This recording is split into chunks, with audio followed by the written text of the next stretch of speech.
Do you think 49-year-old Terrell Owens should be on the field? Hold on. Who's in your research department? Let's welcome to the podcast Brandon Marshall, 6-time Pro Bowl NFL player, wide receiver extraordinaire, entrepreneur, and now mental health advocate. He recently launched his new app, House of Athlete Plus, that's doing extremely well. Encourage you to check that out. In this conversation, we talk all things mind, body, his transition from being a pro athlete to civilian life, and even the crazy things that go down in NFL locker rooms. And he does have a special message for 49-year-old Terrell Owens. I hope you enjoy this conversation as much as I did. Let's get started. Be-whoop. We're about to launch a 5-day-a-week show live, streaming live every day. Wow. That's hard. Streaming is hard. Well, instead of me going on ESPN, I can do it on my channel. Okay. Right? So, yeah. Like I was doing a 5-day-a-week show on FS1, I'm like, I'd rather do it on my own. Exactly. So that's the same reason why I went to social media, because I would try and go on TV and they'd be like, oh, you're a young doctor. You don't know what you're talking about. We're going to have our people say it. I'm like, well, fine. I'll just do it on my own. Right. And it became really successful. What made you not want to do the FS1 or ESPN and then do it on your own? Well, one, I'm an entrepreneur. And two, I feel like we're overdue for a space where athletes can sit down and feel comfortable. True. It's really simple. You know, look at Skip Bayless, Damar Hamlin, dies on the field. Yeah. Okay. Brought back to life. And while he's still on the field, he's tweeting about the NFL and what they need to do because of the playoff implications. Yeah. You know, and you know, all the athletes were in an uproar. So those athletes that now no longer want to sit on Skip's show, where do they go? And that's the opportunity for creators like myself, and there's others in the space. I think a lot of people are building out podcasts. We're building out a platform, right? Like I imagine a world one day where I'm not in front of the camera. Yeah. Right. Hopefully in 2 to 3 years, right, we have several athletes as contributors and partners on our platform. How did you feel with the whole Damar situation when it first happened? One, I thought he was gone. And I thought he was gone because I've never seen on the field in my 13 years at the highest level in the NFL, played for 25, 26 years. I've never seen athletes cry that way, hug that way, embrace that way, right? And when they mentioned CPR, yeah, I've never experienced any of that, whether on a practice field, game field, in a locker room, no sports setting. I've never seen that. And that's when I thought, you know, it was the worst. What was the sentiment around players as to what they thought happened? Or was there clear sort of knowledge about what was going on? Well, a lot of us at home didn't know. So it was a lot of speculation. Shady McCoy is one of our contributors to our platform. He actually played in Buffalo not too long ago. So really close to people in the organization still. So there's details that still haven't come out as far as like what was happening on the field, what was going on with him in that moment. They took off his face mask and all of that. And so like there's a couple of people that kind of knew what was going on, but wanted to respect his privacy in the situation. You know, he's a human being at the end of the day. So I think players on the field absolutely knew. Bengals, Bills absolutely knew. They wouldn't have handled the situation that way. Even the coaches wouldn't have stood up and said, we're not playing. We can't play, right? So it's pretty cool to see how the guys have galvanized. This has galvanized the guys. People have come together and still pushing the conversation forward of like, how do you make the game safer? Is there any other ways that we could, you know, lean into prevention? And then what can we do for players moving forward? Who was the first person that texted you when you saw that? Well, it wasn't a text. It was Russell Wilson. Wow. Russell Wilson tweeted, right? I was en route to go in studio to jump on our show and then watch the game live and actually start driving probably like 15 miles per hour faster because Russell Wilson, the way he tweeted, it wasn't just like prayers up for Damar. Yeah. You know, it was a little bit more, and I don't know his exact tweet, but there's a little bit more behind it. And I was like, man, like this doesn't sound good, right? I'm thinking, and I was thinking, was there a bone or something sticking out, right? Like, do you think it's more like a physical, right? Like something really gruesome and nasty, traumatic, not just like an ACL or a concussion, right? Although concussions are they're very a big serious, deal, but something that make you, oh my goodness, right? So this was significantly worse. I'll tell you how I felt as a medical professional when it happened. Watching it, obviously gruesome. I had much of the same emotions you just described. For me, I gave pause into saying, we don't know what's going on here. We don't know his medical history. That's his privacy. We don't know what happened immediately before the game. There's so many unanswered questions. And yet you had so many people ready, not even to speculate, but almost with like this confidence saying, this is what happened. That's right. That's right. And I'm like, well, pause. Like, we don't know that this happened. Did that bother you that people were jumping to these conclusions, or were you like, they're trying their best? Yeah, I think that's what we usually do. It didn't bother me. I literally was just focused and locked in on him. How he's doing. That's it. Yeah. Right. Like, and I think that's what made this moment special as a former athlete and as athletes, right? Where it was like standing up to linear television, all of these reporters are people saying this or that. It was like, no, the only thing that matters is this kid's life. Yeah. That's it. I mean, even in the sports world, from a media standpoint, talk radio, we couldn't talk about anything until we knew he was okay. Literally for a week. So we're on Sirius XM and, we're sitting with, the Steve Cohens of the world, and they're like, guys, we think that the only thing we can talk about is DeMar. Like, it doesn't even feel right talking about anything else. And you saw that across all networks. And that was pretty powerful, but it shows how powerful our voice is as athletes when we come together. Yes. Right. Separately doesn't matter. You're going against 32 billionaires. Yeah. Okay. And a whole institution, a whole machine, but we are the product. Yeah. Right. If we come together, how much stuff can we get done? Right. And so I think this was a powerful moment for athletes because it united us.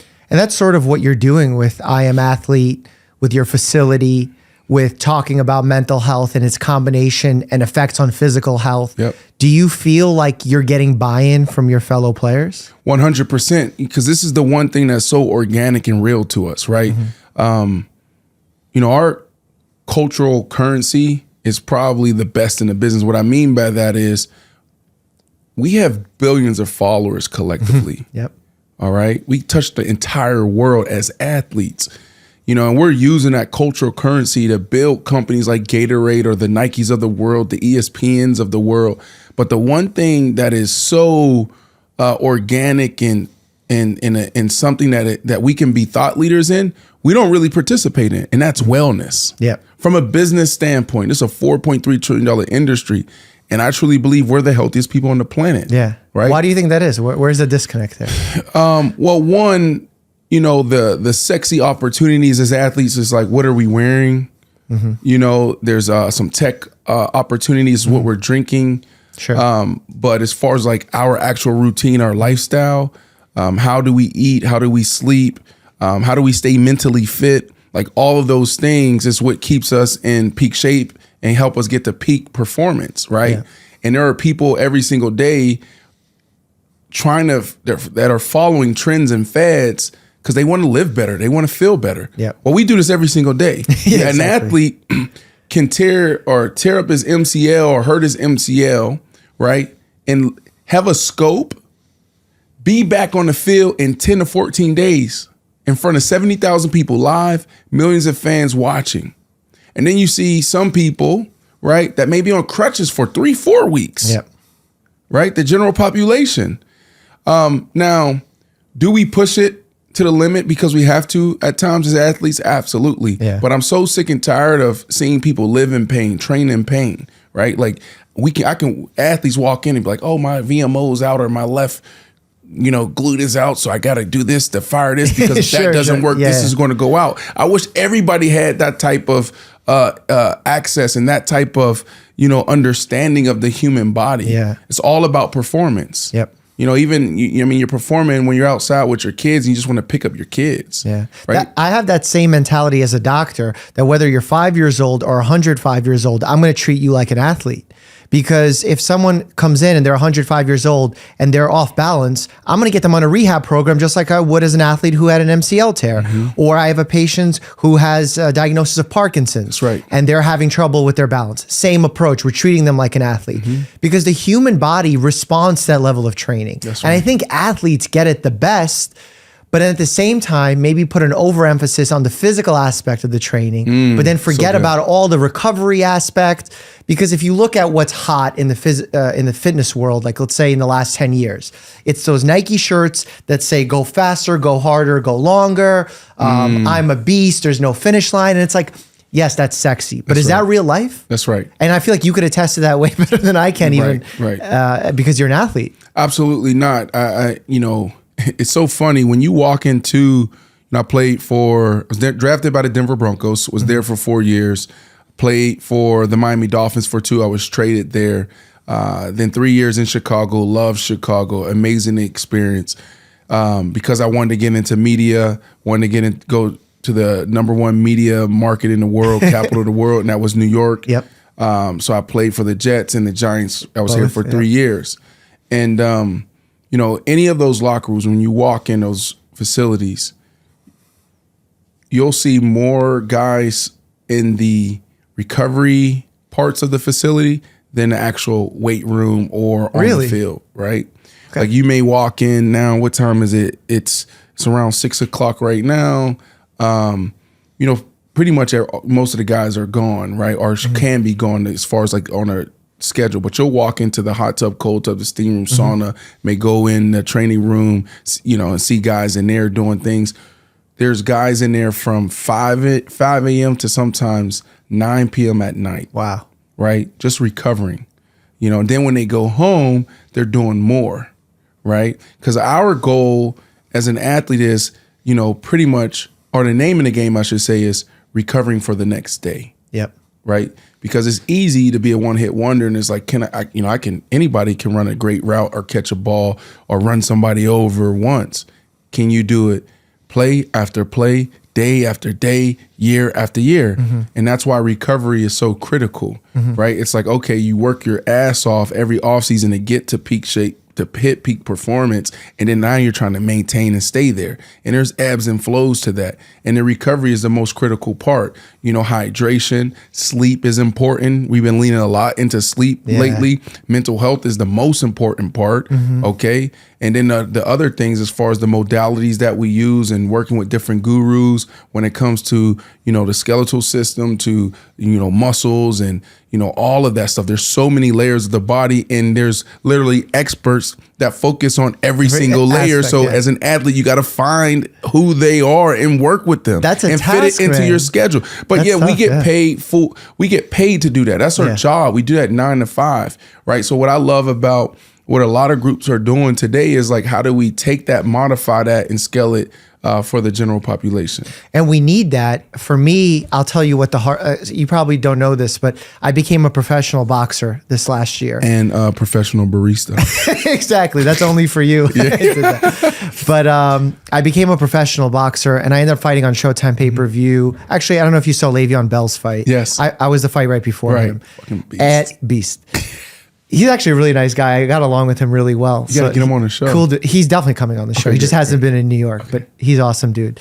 What I realized in doing the training for the full year is where is that? I don't understand. Where is the line between pushing yourself? Oh yeah, I'm just sore, versus my whole mind, body is fatigued, and I would be better off with my performance if I took a break versus pushed on and did that extra workout. How do you balance that? That's tough right now, but a lot of teams and a lot of leagues are leaning into that. Right now, we're starting to use data. We're starting to use GPS. So we're starting to track this stuff every single day. The problem is, the players, we want that, of course. And there's people within the teams and these organizations that understand that science, technology is critical and is the way. Yeah. But what about Bill Belichick? And I'm not saying he doesn't, embrace this. I don't actually even know what his philosophy and his approach to this is. But he's been around the game. You could call him a dinosaur. He's still the GOAT, but he's like goat dinosaur. But he's like he's a dinosaur, like goat, whether a damn dinosaur or goat. Goats and dinosaurs don't care about data and analytics. Yeah. Well, you understand? I don't know. Maybe he does. But the Sean McVays of the world, they do. Yeah. You understand, these younger coaches that get it, the next generation, right? So that is the battle, is that you have some people still in our sports today that's still about what you said, finish strong, fast. So they do push that extra thing for no reason. Yeah, but every team, I would say this was different, right? When I first got in the league, we didn't have this, but every practice, every game, we all have GPSs on, and we're tracking all of our output. We're tracking everything. And so, there's some organizations that does it well. Aaron Wellman, Dr. Aaron Wellman, now he was the head strength and conditioning coach with the Giants. When I was there, he was one of those guys that would come walk on the field and be like, hey, your output is way too high right now. We want to cut your reps by half today, or we're going to sit you. Right? Because they're looking at those numbers and they know if you're in this area, that's danger zone. You're ramped up too high. So they're probably looking at your heart rate, your weight lost, how much water weight you've lost, everything, all of that. Everything. See, like we don't have this in the Gen Pop. Like we don't have cool statistics. Maybe a heart rate monitor or a sleep tracker. But the problem with the general population is getting those statistics sometimes just creates a flood of information without knowledge of how to use it. That's right. Even for me as a doctor, sometimes patients come in with some of the information off their smartwatches, and I'm like, I have no idea what to do with this because I don't know how this applies to you and your performance. Like I need to follow you for a longer period of time. That's right. That's why I think the biggest thing for us right now, until we get there, because it's needed, is the fundamentals. Yeah. Tracking hydration, right? Like performance decreases by 25% if we're dehydrated. Fucking drink water. Yeah. Okay. It's hard, yeah. Your brain literally detaches from your skull when you're dehydrated. What the hell does that do to your emotions and everything else going on, right? Like these are things that are really happening. Sleep. 4 hours of sleep opposed to 8 hours of sleep. And if you average 8 hours of sleep, 7 to 8 hours of sleep for 6 to 8 months, it's like freaking being on steroids, some people say. Yeah. Right? It's so powerful. Yeah, well, because sleeping 4 hours a night just reduces your peak performance time, your reaction time, your creativity, all things that you need as a route runner, as a quarterback. So now let's go to, forget that. Yeah. Now let's go back to the weekend warrior there, the nurse, the doctor, the entrepreneur, the creator, right? The YouTubers of the world, not Snapchat. I don't know if they're still they're out there. Yes. We got Snapchat. Yes, I love you guys, Snapchat. TikTok, right? The TikTokers of the world, right? Like creativity. Like I'm trying to entertainers, like how do they stay right there? Sleep. Yeah. Right. Yeah, like, I've heard Kevin Hart say some 5 hours of sleep. I'm like, Kevin, what are you doing, man? Right, because you're asking like, what should we be tracking right now? And that's what we could be measuring. Yeah, the basics. Right. So you have the Oura rings of the world. So sleep is important, and then you have nutrition as well. Like right there, those three things you can turn into a superhero. Yeah. Right, just to be the best version of yourself. Yep. And so that's like, all right, how are you performing in this space as a nurse, as a TikToker, as an entrepreneur, Isn't it crazy? Like you would think we're sitting here having this high level conversation. You've been on the highest level of the game, 6-time Pro Bowler. And yet we're still saying sleep, drink water, take care of your mental fundamental. That's still what we're talking about. And yet we can't do it. Fundamentals. And even though, I mean, we can't do it. Isn't that crazy? Like that's the simplest things. And yet we mess it up all the time. That's right. Why? One, I think there's awareness, right? Like if I wasn't a professional athlete, I wouldn't be sitting here talking like this. Yeah. Hell, I may be overweight because probably 80% of the people, where I'm from are obese, and they don't, I've never seen anyone in my neighborhood growing up running and jogging. Like, hey, Mr. Sam, fucking running a mile or two. Sure, if somebody did that, like, what is wrong with that person? Miss Linda is running. Huh? Where'd you grow up, by the way? Pittsburgh, Pennsylvania, East Liberty. Yeah. So, but it's like deviant, right? It's counterculture. So I think I do believe we're more aware and more health conscious than ever. And so now we're in this interesting space where people are searching, people are reading, they want the information. So platforms like this are critical to get the right information out now, because we are seeing people start reading more labels, watching documentaries, but even these documentaries you put out could be a hit or miss. Exactly. So times are changing, but I think it starts with education and awareness. And then I think it's about our culture, American culture is what you said earlier from those shirts is hustle, hustle, hustle. Right? Like we celebrate not sleeping. Team no sleep. We grind season. Yeah, exactly. That's what it's about. Look, I'm up. Yeah. We don't celebrate sleeping. We don't celebrate shutting off. We don't understand the importance of it. Right? So I think it's a cultural thing as well. We need to continue to rethink some things. Even how we do business. Everybody just want to make money. Exactly. Money, money, money, money, money. Like the platform that I was telling you about that we just launched, I had this interesting exchange with someone on my team where they were like, oh my goodness, we just launched the app. It's phenomenal. It's great. We're getting a lot of engagement. And I was talking about, what we were saying earlier, like athletes coming in, like I can go and put a program together because I have soreness or weakness in my knee, lower back, shoulder.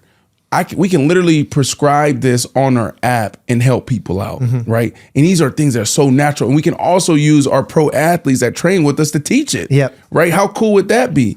And so I'm describing this, we're having this conversation, and he's like, yeah, we can upcharge them. It's another opportunity to make money. I said, let's stop right there. Right? Like when is enough enough? Right? Isn't it cooler just to have a lot of people rocking with you, because we all have missions and a why and that North Star. But then once you put that in place, you say, oh, this is what the company stand for.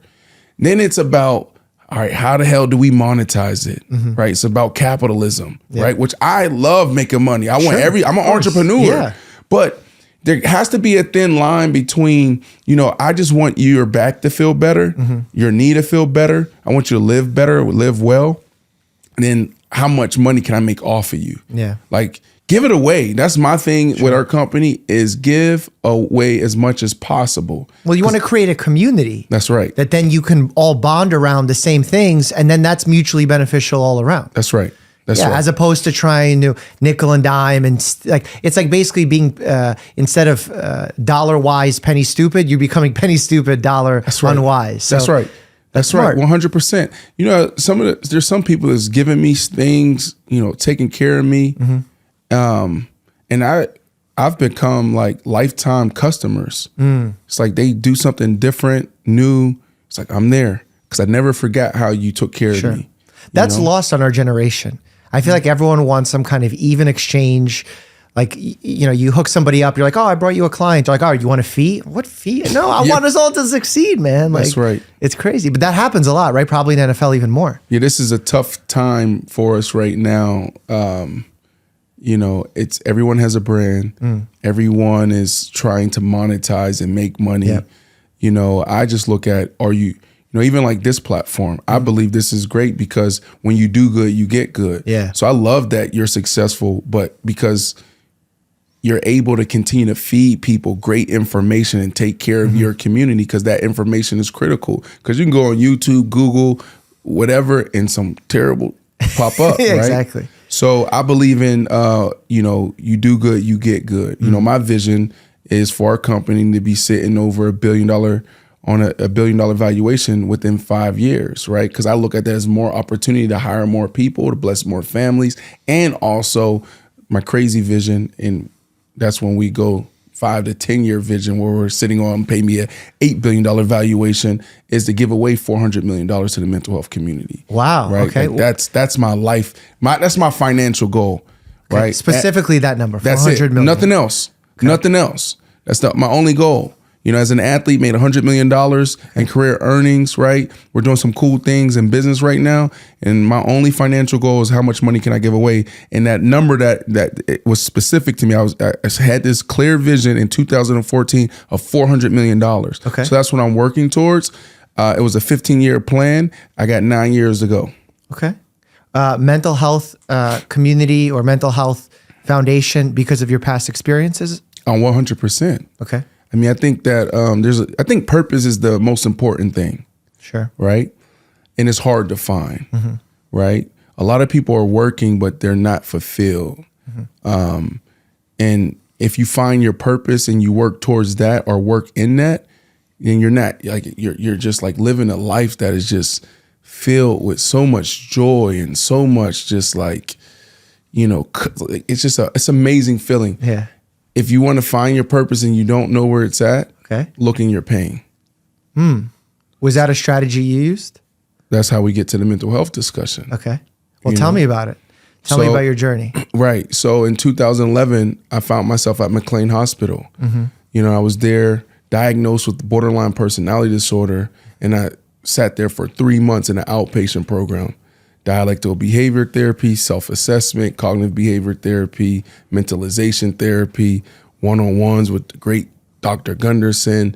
And I was there Monday through Friday from 9 to 5, right? And then from there, I would go train and work on my body. See, this is how the whole House of Athlete structure came together, right? Because I truly believe my 3 months were so amazing and transformational because I leaned in holistically, not just mentally. Okay, so I'm there for the mental part of it and mental health. But you didn't neglect your physical side. I'm training. I'm eating what I'm supposed to eat. Like so I'm approaching my plate the right way. Just just simple stuff. Healthy veggie, healthy fat, healthy protein, healthy carb, right? You know, 3-4 meals a day. Protein in between. So I'm on a routine, not just like, oh, I'm hungry. No, I knew when I was eating. Sure. Right. I had a community around me. So a support team, staff. That's huge. I was resting. I was shutting off around 10, 11. Did you have social media at the time? Twitter. Okay. Twitter You was got the the thing. angriest social media going. I know. Twitter was a thing. But even that, like I really wasn't into social media until we started getting into business. Got it. Okay, so you took a little bit of time away from that. Yeah. The only reason I ask is because I feel like there's so much toxicity on social media. Oh, 100%. Because it's like hard to disconnect from that. You have to have boundaries there. But yeah, I was there for 3 months, and it totally changed my life. And that's where I found my why, and I realized that football was the platform, but it was not my purpose. And I spent 3 months with Harvard building out a case study and learning from athletes, entrepreneurs, and entertainers that did something well beyond their field or their screen, you know. And so I was studying Livestrong, Lance Armstrong, Magic Johnson, Keanu Reeves, Boomer Esiason, and so on and so forth. And a couple people stood out to me, and what came out of it was content and commerce and pushing to this space. So that's how we got to this whole House of Athlete thing, but it was in my pain, right? Sure. This thing that some people would say should break me or would break people. I mean, we lose people every day from suicide. Yeah. Right. And I looked at that and said, this is an opportunity to really tell my story and inspire people. So the goal initially was to raise awareness, because all, the athletes and artists and people that we see standing up today talking about anxiety, depression, it wasn't like that in 2011. Yeah. Like in my press conference, I stood up, I was like, we need to put faces to this. Yeah. Right. We need to walk the halls of Congress and look at how we're allocating this budget, because it's definitely not going to the people and going over here. It cost me $35,000 a month just to get the help I needed, just paying the hospital, and then another $15,000 in living expenses just to be able to continue to operate. Sure. Right. So those are the things we wanted to do. And I would say I thought it was going to take 20, 30 years to get to this place. Wow. From a mental health community standpoint. But man, it went from a taboo topic to an everyday conversation, and I'm excited about that. How do you think you got so much success from a program like this, and others do end up on the wrong side of things and do succumb to their illnesses? What do you think the game changer is there? Well, it presents itself in so many different ways. Every case is different. So I don't even think I'm capable of answering that question. Well, what worked for you? Yeah, well, it's that. So House of Athlete, here's our 5 pillars.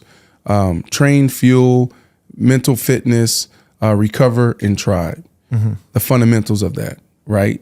So I think me leaning into the fundamentals and putting a routine around that is why I succeeded. Because now if you study Tom Brady, Serena Williams, LeBron James, and all of our top performing athletes, that the GOATs that we admire,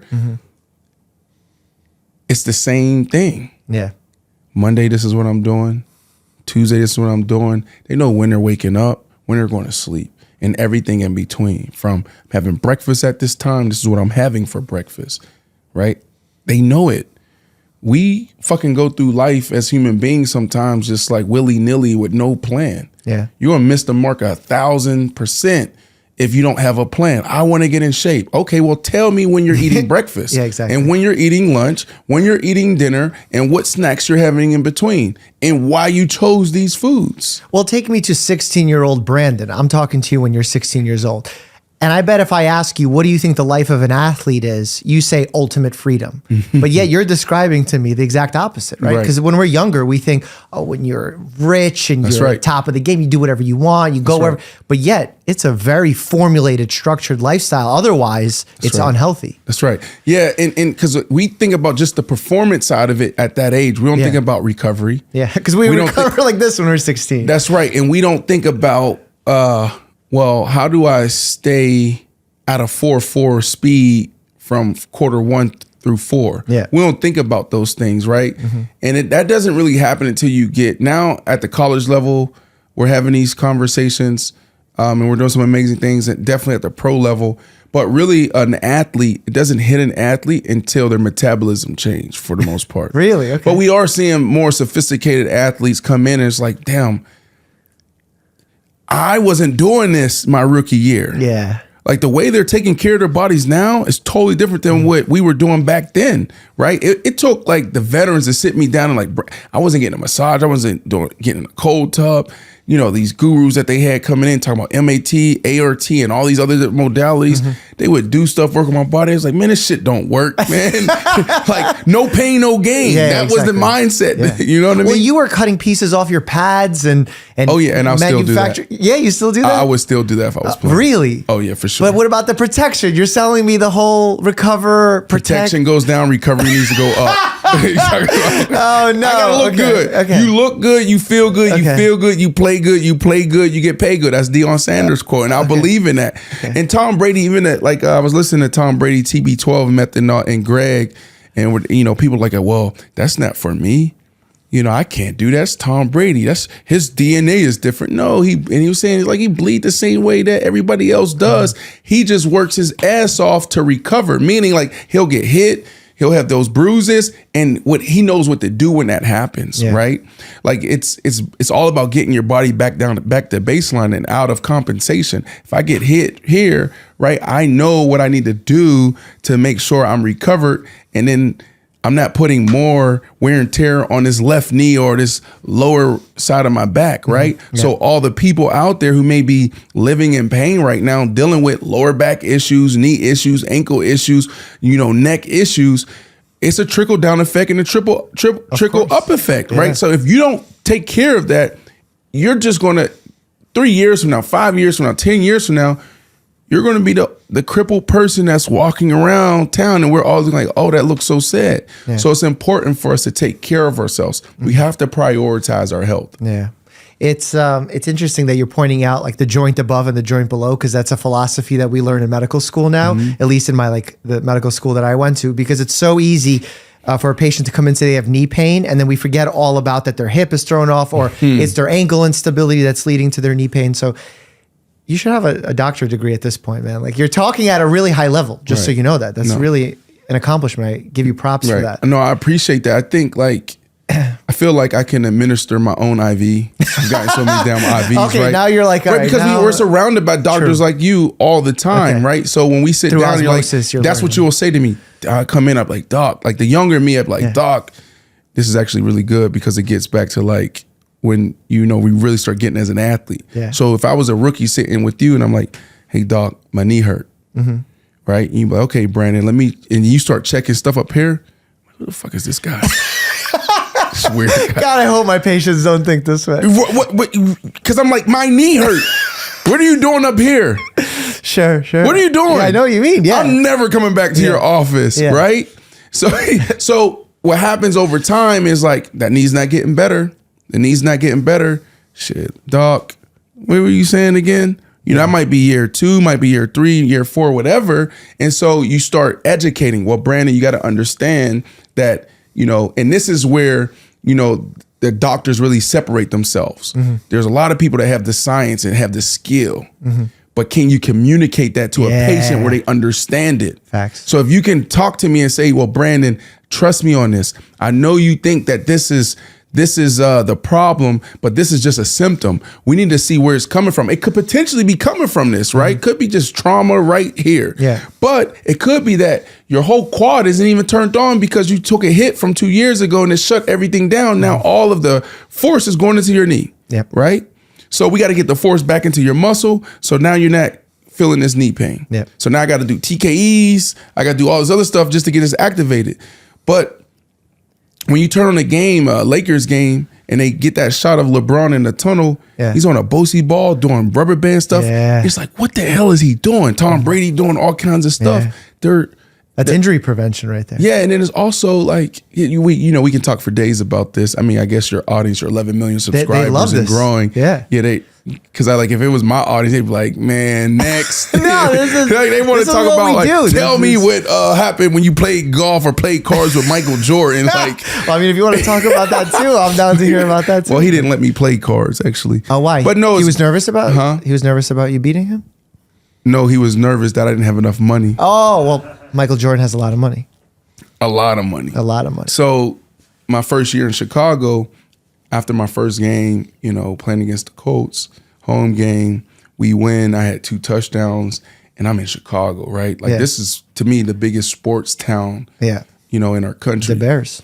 And it's the Bears, the Bulls, the Sox, the Cubs, the Hawks. Like everybody's, like we got everything represented, and the fans are loyal, right? Yeah, big time. And so anyways, I get a Philly. call from one of my buddies. It's not Philly? Well, because Philly fans turn real quick. Ooh, you might have some Philly fans. No, because I used to be a Philly fan. Really? McNabb days, T.O. days, Pinkston days. I was a huge fan. You're not a fan anymore? I fell off watching football as much as I'd like because of this YouTube world, doctor world. So I don't get to watch as much as I'd like. But back then, I was a huge fan. Bro, I went to the Falcons-Eagles game. I don't like that. Why?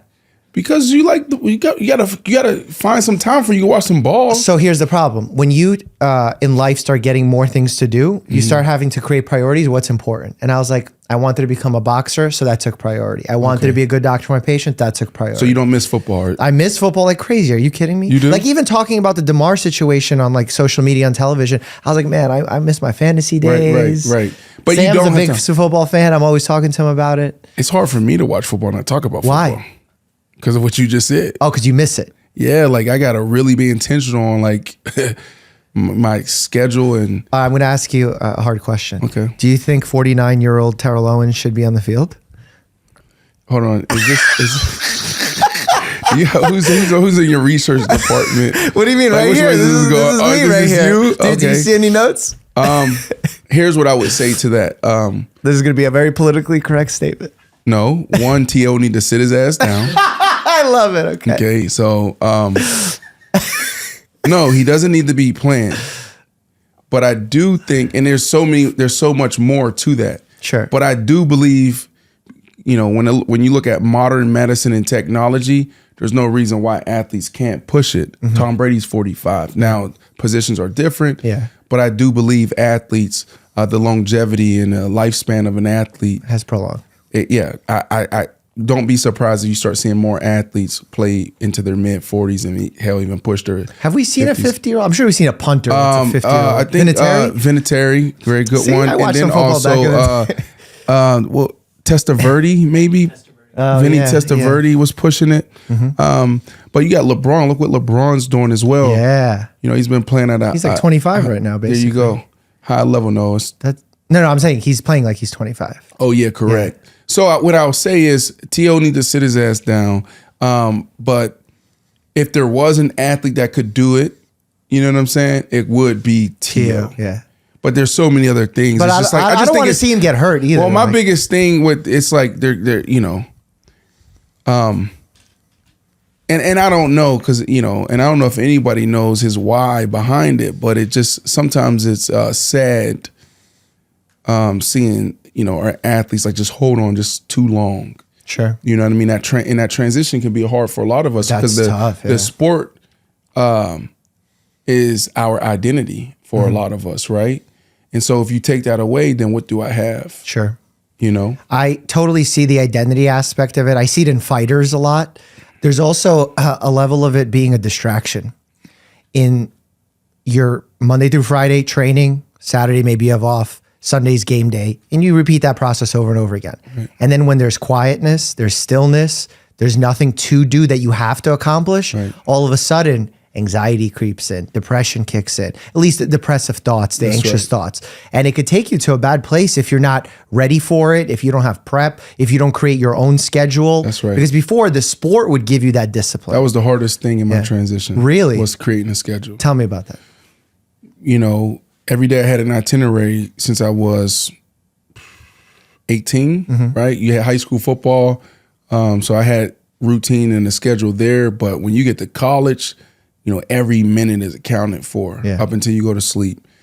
So I had this itinerary my entire college career, obviously 4 years at University of Central Florida, and I played 13 years in the National Football League. And literally that entire time, my time was accounted for. And on paper, walk in, okay, here's the schedule. Team meeting is at 8 a.m. Then we're going to transition into, the head coach, the, special teams. Then we're going to come back and do offensive defense. Then we're going to go do wide receiver meetings. Then we have a little break. And then you come in, you got a little bit of time to regroup when it comes to, recovery. Then you got workouts. Then you have a walkthrough. Then you go to practice. And then after practice, you have 20 minutes to go do what you need to do. And then you have offensive meeting. Then after your offensive meeting, everybody go to their segment meetings. From your segment meetings, you're sitting with your wide receivers, what's specific to us. And then after that, you're going to do some more recovery stuff. Then you go home and then you have your own little schedule, right? So everything was there. When you stop playing ball, you have to create that for yourself, right? And I think that's why a lot of us struggle, is because you wake up with all this idle time. It's like, what do I do, right? And we stop that routine and we stop taking care of ourselves. That's why we see a lot of us struggling. I've been taking care of my body all this time. I'm gonna start eating what I want. I'm not gonna work. I've been doing this my whole life. No, whether you're an athlete or not, you still need to fucking live well and feel good, right? So we stop all of that and we don't know how to put that schedule in place. So like now, running a team, building teams, launching new products. Like I didn't even know when to check my emails. I look up, I got freaking 1,000 emails. Sure. I'm like, damn, is this corporate America? Just sit on your phone all day checking emails? Yeah. And it's like when to do that. I don't know. Like I look up at the end of the day, I'm tired. Now I got 50 mails in my inbox. I'm like, I'll do it till the next day. Now it piled up. So I had to find a way, like, okay, this is when you're going to check your email so it doesn't get, all backed up, right? When I run team meetings, when am I going to meet with this person, that person? When am I going to take care of myself in this process? Yeah, that structure is important. Because it creates discipline without you even thinking about it. It creates habits. Right. And habits don't take a lot of mental energy to execute a habit, because it's just what you do. Like you don't have to force yourself to drink a glass of water. It's a habit. I drink a glass of water when I wake up. Where I see a parallel in this, I just said I treat all my patients like athletes.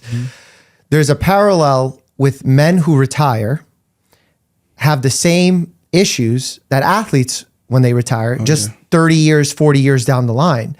They retire, they have this huge celebration. They used to have the structure of work, waking up at this time, this, that, and then it goes away, and then they fall into a dark place. And that's why we see our depressive rates and suicide rates higher in those over the age of 65 after they retire, specifically for men. So it's interesting that the same process that goes through with a professional athlete happens with men in that age group. This is something I talked to Reggie Bush about last weekend. And I'm curious about your take. And if you don't even want to talk about it, that's fine. But I'm curious as a doctor. NFL has gotten a lot of pushback for being a dangerous sport. A lot of NFL players are saying they don't even want their kids to play. Concussions are a big issue. These are all things important to talk about. But then you hear whisperings of players saying, I got medications to be pain-free to play. I got Toradol injections. I got Percocet in order to be able to practice. Do you think that that's a widespread practice, or do you think these are like individual outlier moments? Every case is different, but definitely it was a widespread practice, but it could show up differently in every team, depending on physicians administering these things and also leading these teams. They've cracked down on a lot of these prescription drugs and the Toradol stuff.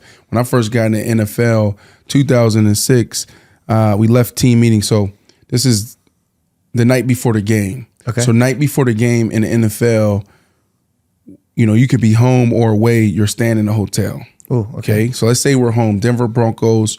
We're in Denver. Get in my car. Got to be at the team hotel, checked in by 6 p.m. Team meeting starts at 8. And then we go into that same cycle that I talked about. So the whole team is together. Then you separate into special teams, come back together. Offense over here, defense over here. After that, then the receivers meet together, running backs meet together, et cetera, et cetera. Okay. After those meetings, they have food and then also treatment set up in the conference rooms. Okay. And then you can make your way to your hotel room by 11 p.m. is curfew. Okay. All right. So my very first time going through this, walked out of that receiver room, that last meeting that I had, and I walked by one of the rooms in this whole conference center that we were in, and I seen a line of guys lined up with their pants like almost to get underneath their butt, or like their belts open. And I stopped at Pete. I'm like, what the hell y'all doing? It's like, oh, we about to get a Toradol shot. Oh, no. Right? Yeah. So the night before the game, you would see a line of guys just boom, boom, boom, boom. And you know, a Toradol shot is almost like it just masks the pain to make you feel better. You know, it helps with inflammation and all of that. And I do think it's needed at times, but I do think that there's been some teams and some players that's overdone it. I'm one of those players. You know, when the NFL stopped doing this stuff and start really cracking down on some of these practices, you had a lot of players that were so used to that. I don't even know call if it's addicted. That was like, well, how am I going to finish? How am I going to finish? So what I ended up doing is going to the black market, finding Toradol pills because the teams wouldn't give it to us. Okay. Right. So literally up until, you know, I like damn near retired, you know, I would have my own little prescription bottle of Toradol, and I didn't overuse it. But when I needed it, I was like, okay, cool, boom. And then another story, right? And these are just real. And I think it's important to talk about these things because for the next generation of players, right? Because if you take care of yourself and you recover, you do more preventative work, and there's new things that you can do out there. You won't get caught up in that cycle of pain. And then some players, you know, now we're talking about a lifetime battle with addiction, you know, depression, suicide. It can get really bad. Yeah. But playing for the Chicago Bears, really wanted to play in this Sunday night football game. I think the 49ers going into their new stadium. It was going to be a wild night. The week before, I hurt my high ankle sprain. They said I was supposed to be out maybe 4 to 6 weeks, right? It was a bad ankle sprain. Well, high ankle sprain's tougher than lower. Yeah, tough. So now I have 7 days to try to find a way. Wow. So the team's like, hey, we're just going to just rule you out. Don't practice. Don't do that. I was like, listen, I probably won't be able to practice, but don't make a decision until after warm-ups on Sunday, on game day. So it's like, okay. So like I got art therapy coming in, like with Dr. Dennis, you know, doing some cool things there, and you know, I'm soft tissue work, ice, heat, probably screaming, like and everything, and doing everything right. And so I get out there, and right before everybody was gonna come out to warm up, I went out there, and the general manager, the coaches, everybody was there. What I did before I went out to that warm up, I took like 4 pain pills, 2 Toradols. Oh my God. Like I was high as hell on the field because I really wanted to play, right? So I go out there and I actually look pretty good. Well, yeah. I ended up scoring 3 touchdowns. You probably forgot you had a leg because you took. Right.